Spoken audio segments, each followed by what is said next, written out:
Hello students, हम लोग करने वाले हैं क्लास 12 फिजिक्स फर्स्ट चैप्टर और हमारे एक्सरसाइज के क्वेश्चन चल रहे हैं। हम लोग क्वेश्चन नंबर 21 पे आ गए हैं, तो चलिए शुरू करते हैं। तो क्वेश्चन नंबर 21 है हमारे सामने। A conducting sphere of radius 10 centimetre. एक स्फीयर है जिसका रेडियस 10 सेंटीमीटर है। हम लोग यहाँ पे स्फीयर भी बना लेते हैं। सपोज कर ले ये स्फीयर है जिसका रेडियस आपको 10 सेंटीमीटर दिया हुआ है। ये सेंटर लगा लेते हैं और ये सर स्फीयर के ऊपर कोई पॉइंट ए है। हैज एन अननोन चार्ज, इसके ऊपर एक चार्ज है जिसे हमें नहीं पता। लेट मी से चार्ज क्यों, पॉजिटिव नेगेटिव के बारे में कोई बात नहीं करेंगे अपन।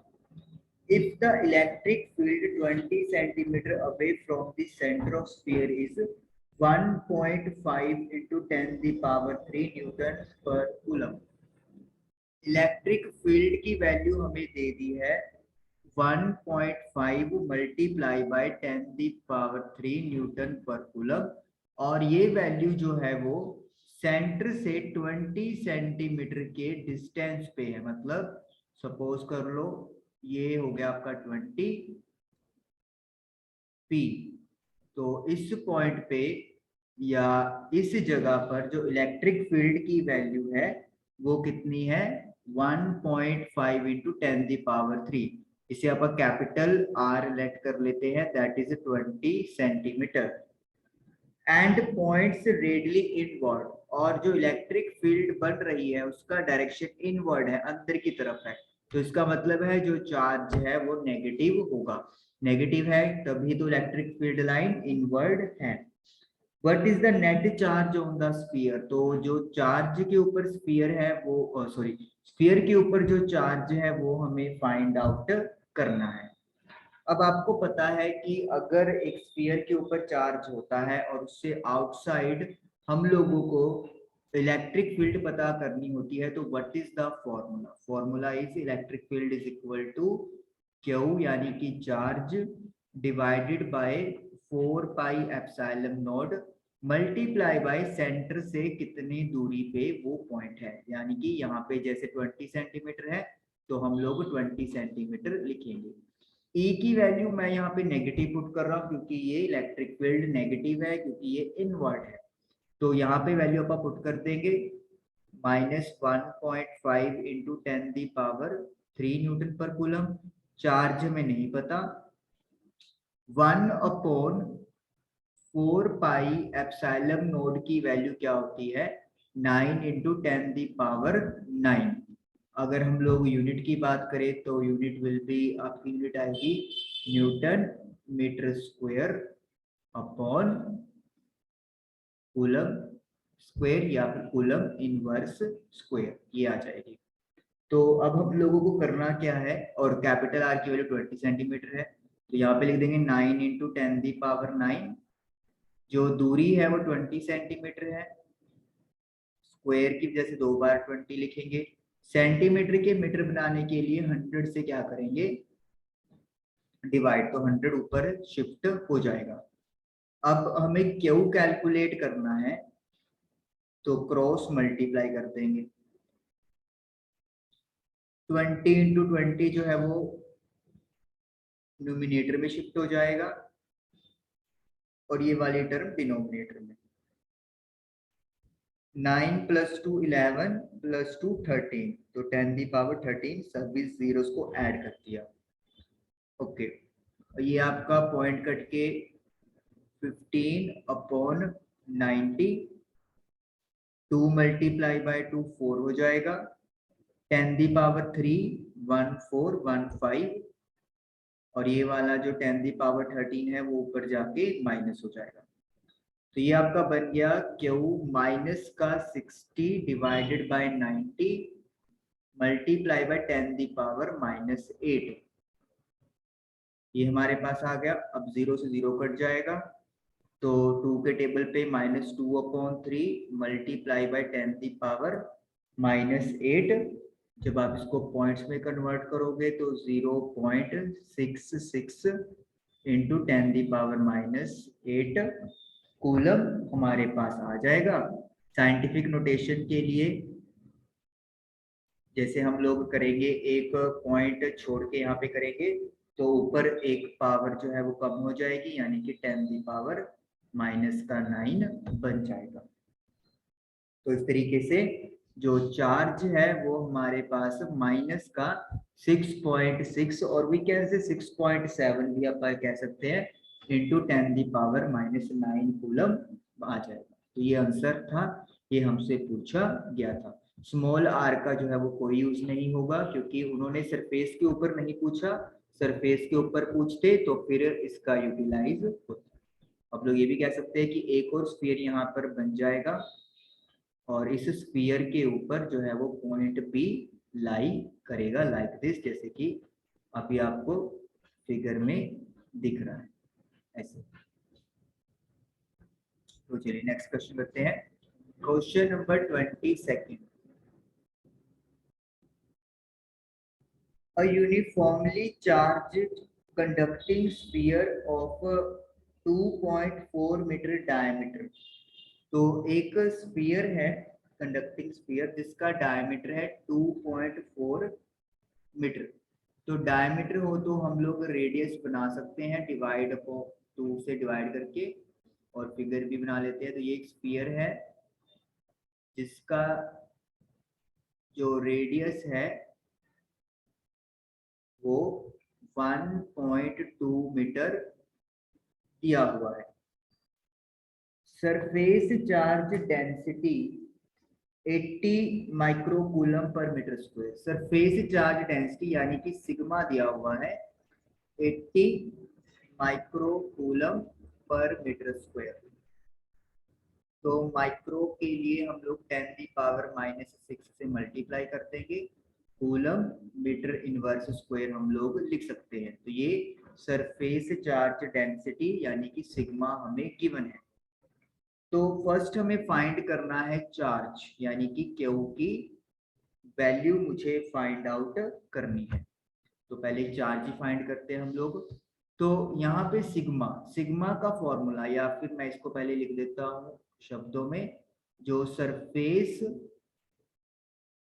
चार्ज डेंसिटी होती है उसका फॉर्मूला होता है charge divided by surface area. क्योंकि यहाँ पे स्फीयर है तो यानी कि सरफेस एरिया स्फीयर का आएगा। सरफेस चार्ज डेंसिटी हो गई सिग्मा, चार्ज लेट मी से क्यू, और सरफेस एरिया होता है 4πr²। तो अब अपने को क्यू कैलकुलेट करना है, तो इसका मतलब है 4πr² मल्टीप्लाई में चला जाएगा और सिग्मा के साथ इसको करेंगे मल्टीप्लाई। पाई की वैल्यू 22/7 है, रेडियस 1.2 है, क्योंकि स्क्वायर है तो इसीलिए 2 बार लिखेंगे। And what is the value of sigma? 80 multiply by 10⁻⁻6। अब इसे अपन सॉल्व कर लेंगे। पहले मैं यहाँ पे मल्टीप्लाई करता हूँ 4 की मल्टीप्लाई 22 से, फिर 12 से, फिर 12 से और फिर 8 से। तो आई एम गेटिंग 101,376। नीचे 7 एज इट इज आ रहा है। यहाँ पे 10⁻⁸ और ये माइनस का 6, तो ये माइनस का 5 बच गया और 1 + 1 2 ऊपर जाके माइनस हो गया। अब इसे डिवाइड करेंगे 7 से, तो 14482.28 डिवाइड करके ये वैल्यू आई इंटू 10⁻⁻7। साइंटिफिक नोटेशन के लिए हमें करना क्या है, हम लोग 1 2 3 4 डेसिमल पॉइंट छोड़ के, यहाँ पे डिजिट छोड़ के पॉइंट लगाएंगे, राउंडिंग करके सपोज कर लो 1.45। चलिए एक बार प्रॉपरली लिख लेते हैं इसको।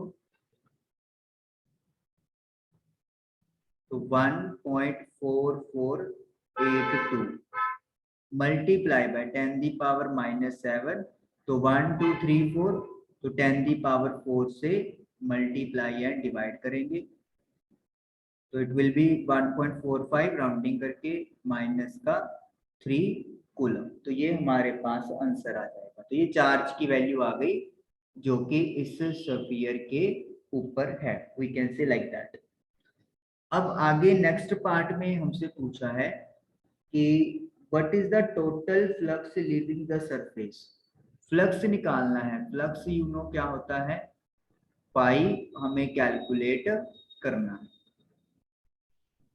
अब फ्लक्स का फॉर्मूला कोस्ट थ्योरम के अकॉर्डिंगली आप बहुत बार मतलब कर चुके हो। तो flux is equal to charge upon epsilon note.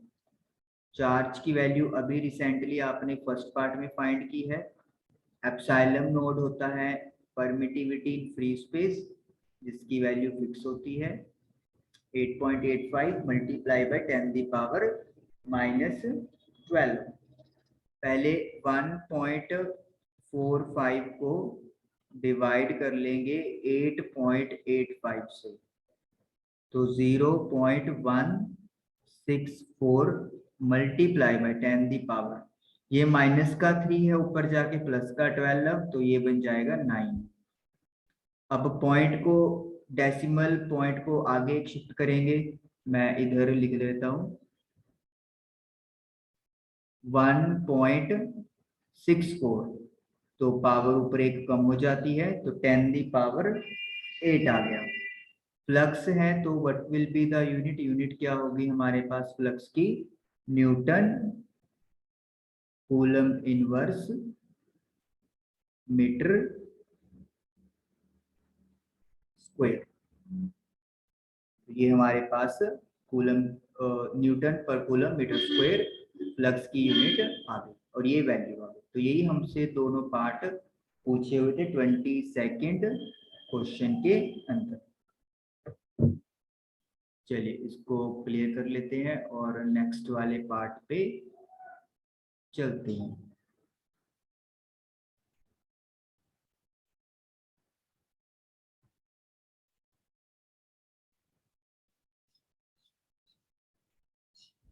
Twenty third question में क्या है, एन इनफाइनाइट लाइन चार्ज, बहुत बड़ी लाइन है एक, जिसके ऊपर एक चार्ज है। सपोज कर लो this is infinite line charge, मतलब ये एक्सटेंड हो सकती है क्योंकि इनफाइनाइट मतलब एंडलेस।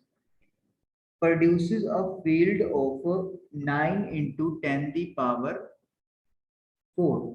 तो जो इलेक्ट्रिक फील्ड प्रोड्यूस की है वो 9 multiply by 10 the power 4 Newton per coulomb है at a distance of 2 centimetre. तो हम लोग जो डिस्टेंस है, सपोज कर लो ये डिस्टेंस दिया हुआ है 2 सेंटीमीटर का, पॉइंट पी लगा लेते हैं अपन। Calculate the linear charge density. Linear charge density होता है लैम्डा, ये हमें पता करनी है। तो पहले मैं आपको लीनियर चार्ज डेंसिटी का फॉर्मूला लिख के देता हूँ। तो linear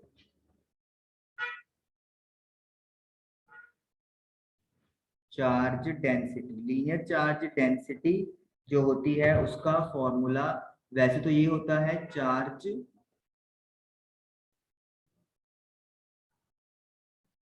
upon length, length of the wire या लेंथ ऑफ द कंडक्टर आप बोल सकते हैं, या कंडक्टिंग बॉडी भी आप बोल सकते हैं।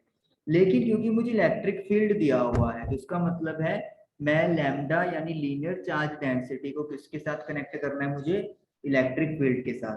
तो उसके लिए मेरे पास एक अलग फॉर्मूला होना चाहिए। And what is that formula, electric field is equal to lambda upon 2 pi epsilon naught r. यहाँ पे 2 है 4 नहीं है, पहली बात। ई इलेक्ट्रिक फील्ड है, लैम्डा लीनियर चार्ज डेंसिटी है, और आर यहाँ पे रेडियस नहीं है, आर इज डिस्टेंस। ठीक है। हालांकि अगर डेरिवेशन पे आप जाएंगे तो हम लोगों को यहाँ पे एक सिलेंडर अज्यूम करना होता था लाइक दिस, जैसे मैं अभी बना रहा हूँ। और इस जो सिलेंडर का आप रेडियस लेते थे वो एक्चुअली में आर ही होता था, इस तरीके से।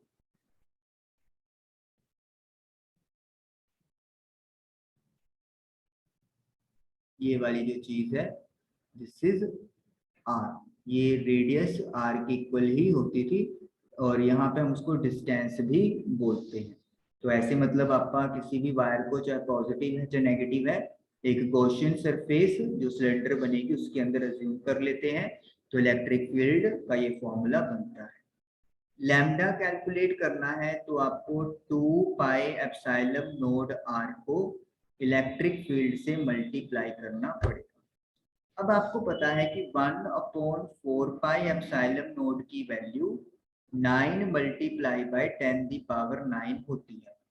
तो यहाँ पे तो मेरे पास 2 है, तो इसका मतलब मुझे क्या है, यहाँ पे 4 लेके आना है, तो मैं क्या करूंगा 1/2 से मल्टीप्लाई एंड डिवाइड कर दूंगा, लाइक दिस, ऐसे लिख लेते हैं।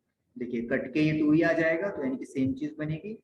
अब 1/2 एज इट इज, ये 4 पाई एप्सिलॉन नोड है, यहाँ पे मेरे पास 1/4 पाई एप्सिलॉन नोड है, तो मतलब अगर मुझे इसको रेसिप्रोकल करना पड़ा है तो फिर ये जो क्वांटिटी आई है इसको भी रेसिप्रोकल करेंगे, तो it will be 1/9 into 10 the power 9, क्योंकि अगर 1/4 पाई एप्सिलॉन नोड की ये वाली वैल्यू है, तो अगर इसका रेसिप्रोकल कर रहे हैं तो इस वाली क्वांटिटी का भी रेसिप्रोकल करना पड़ेगा।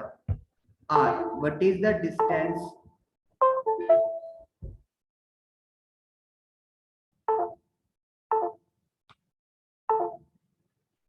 तो what is the distance R, 2 centimetre, centimetre के मीटर बनाएंगे, and what is electric field, 9 multiply by 10 the power 4, 2 के साथ 2 कट गया, 9 के साथ 9 कट गया, ऊपर 10 दी पावर 4 है, नीचे 9 10 11, तो इधर जाके ये माइनस का 11 हो जाएगा, तो ये आ गया आपका 10 दी पावर -7, और यूनिट क्या बनेगी लैम्डा की, इसके अकॉर्डिंगली बनाएंगे, चार्ज अपॉन लेंथ, यानी कि न्यूटन, नो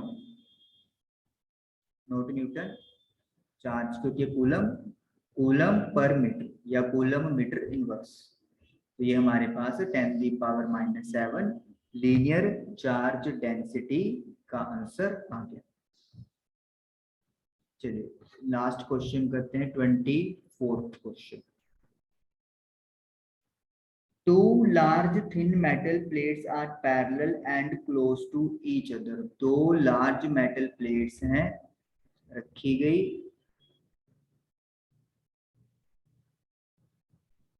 जैसे मैं यहाँ पर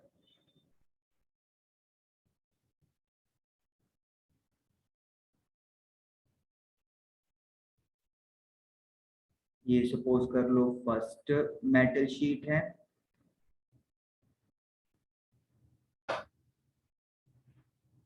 और ये सपोज कर लेते हैं दूसरी मेटल शीट है, तो ऐसे पैरेलल रखी गई है। ऑन देयर इनर फेस, ये इनर फेस अज्यूम कर लो ये वाला, और इसके बैक साइड वाला inner face, having surface charge density of opposite side and magnitude, तो surface charge density opposite sign की है, मतलब अगर एक पॉजिटिव है तो दूसरी नेगेटिव होगी, और वैल्यू आपको दी हुई है मैग्नीट्यूड सरफेस चार्ज डेंसिटी का 17 multiply by 10 the power -22 coulomb per metre square. तो व्हाट इज इलेक्ट्रिक फील्ड, तो इलेक्ट्रिक फील्ड हमसे पूछा हुआ है, पहला है in the outer region of the first plate, ये फर्स्ट प्लेट है हमारे पास, मैं इसको लेबल कर देता हूँ, this is first plate, this is second plate, ये वाला जो पोर्शन होगा ये होगा फर्स्ट प्लेट का आउटर पोर्शन, ये होगा मिडिल पोर्शन दोनों प्लेट्स के बीच में, और ये जो राइट साइड वाला पोर्शन है ये आपका लिखेंगे सेकंड प्लेट का आउटर पोर्शन। तो अब हमसे इलेक्ट्रिक फील्ड जो पहले केस में पूछी है इन द आउटर रीजन, यानी कि आउटर रीजन ऑफ प्लेट 1, यहाँ पर। अब देखिए बड़ा आसान है, ये पॉजिटिव चार्ज है तो इसकी वजह से जो इलेक्ट्रिक फील्ड होगा वो होगा outward, I can say E1 outward होगा, लेकिन इसकी वजह से इस साइड जो इलेक्ट्रिक फील्ड होगा नेगेटिव होने की वजह से डायरेक्शन क्या होगी, माइनस, दैट इज E2। क्योंकि सरफेस चार्ज डेंसिटी सेम है तो यानी कि E1 और E2 का मैग्नीट्यूड भी सेम होगा, लेकिन जो डायरेक्शन है वो दोनों की क्या होगी, सेम नहीं होगी, इट विल बी ऑपोजिट। तो इसका मतलब जो वैल्यू है वो आपस में क्या हो जाएंगी, कैंसिल हो जाएंगी, because E1 is equal to minus of E2 vector के साथ, ये चीज है। तो इस वजह से आउटर रीजन ऑफ प्लेट 1 का जो इलेक्ट्रिक फील्ड है वो क्या आ जाएगा, 0 आ जाएगा। सेकंड पार्ट में हमसे पूछा है in the outer region of the second plate, outer region of second plate, तो दूसरी प्लेट के इस हिस्से में। तो अब देखिए वही केस यहाँ पे भी, फर्स्ट प्लेट की वजह से जो इलेक्ट्रिक फील्ड है वो आउटवर्ड है यानी कि पॉजिटिव, लेकिन सेकंड प्लेट नेगेटिव होने की वजह से जो इलेक्ट्रिक फील्ड है वो नेगेटिव होगी, इनवर्ड। तो अगेन वही चीज, सेम मैग्नीट्यूड लेकिन साइन क्या होंगे, ऑपोजिट होंगे। तो E1 प्लस E2,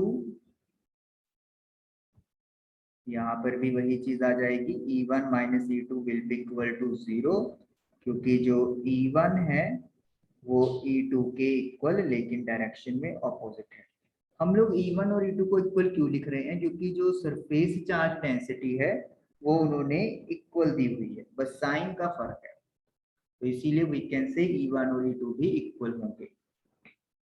उसके बाद हमारे पास सी पार्ट है, बिटवीन द प्लेट्स, यानी कि मिडल वाले पोर्शन में यहाँ पर। सो बिटवीन द प्लेट्स, अब यहाँ पे क्या होगा, यहाँ पे इलेक्ट्रिक फील्ड कैसे होगी, ये तो आउटवर्ड है इस डायरेक्शन में, क्योंकि पॉजिटिव इलेक्ट्रिक फील्ड आउटवर्ड देता है, और ये जो है नेगेटिव ये इनवर्ड होगा, लाइक दिस। तो इसका मतलब क्या है, E1 और E2 दोनों का डायरेक्शन क्या है, सेम है। तो जो इलेक्ट्रिक फील्ड है नेट वो क्या होगी, E1 प्लस E2। तो हमने डिस्कस किया कि E1 और E2 इक्वल होगा, तो इसका मतलब है 2E1 भी हम लोग लिख सकते हैं।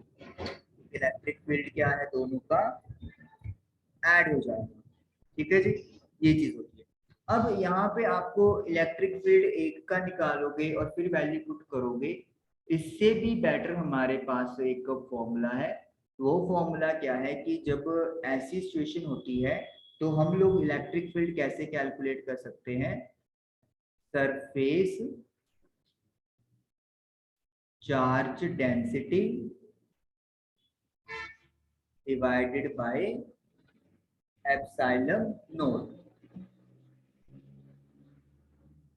यस, तो ये हमारे पास फॉर्मूला है, यानी कि सरफेस चार्ज डेंसिटी और इलेक्ट्रिक फील्ड को आपस में कनेक्ट करने का फॉर्मूला। जैसे लीनियर चार्ज डेंसिटी को कनेक्ट किया था इलेक्ट्रिक फील्ड से, तो सरफेस चार्ज डेंसिटी को भी यहाँ पे कनेक्ट किया हुआ है। सिग्मा की वैल्यू आपको दी हुई है 17 multiply by 10 the power minus का 22।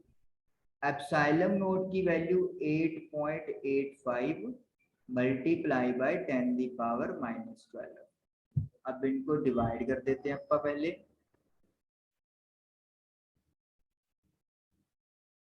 तो 17 डिवाइडेड बाय 8.85, तो I am getting 1.92 multiply by 12, negative का ऊपर जाके पॉजिटिव हो गया, और करेंगे इसको सॉल्व तो माइनस का 10 आ जाएगा। तो 1.92 multiply by 10 the power minus 10। Electric field का यूनिट क्या होती है, न्यूटन पर कूलम। तो इस तरीके से हमारा इलेक्ट्रिक फील्ड कैलकुलेट होकर आ गया। तो हमारा क्वेश्चन नंबर 24 भी यहाँ पर कंप्लीट हुआ। आई होप आप लोगों को चारों क्वेश्चन आज के क्लियर हुए होंगे। Thank you for watching the video.